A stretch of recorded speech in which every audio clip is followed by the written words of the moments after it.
পৃথিবীর বুকে যত হত্যাকাণ্ড হবে, একে অন্যকে অন্যায়ভাবে যত হত্যাকাণ্ড হবে, প্রতিটা হত্যাকাণ্ডের একটা গুনাহের একটা অংশ কাবিলের আমল নামায় কিয়ামত পর্যন্ত পৌঁছতে থাকবে।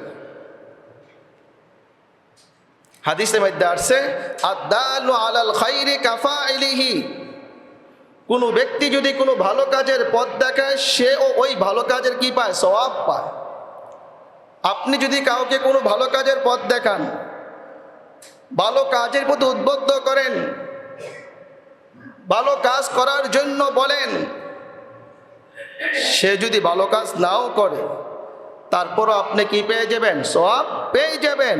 আর সে যদি আপনার কথা অনুযায়ী, আপনার বাতলানো